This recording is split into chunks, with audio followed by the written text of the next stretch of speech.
Word, Module 11, Automating and Customizing Word. This is still the textbook project. 11-24, sign a document digitally.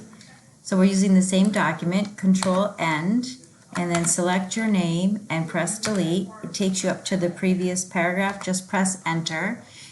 Click the Insert tab, and in the text area there is a button for Add a Signature Line, and in the Suggested Signer, type your name. If you wanted to, if you had a title, you could type in your title, like Example Manager. If you wanted your email, you could put that in there, and then click OK. So if you printed this out, the printed part is your name that's usually on documents, and then you would have your written signature on the top line.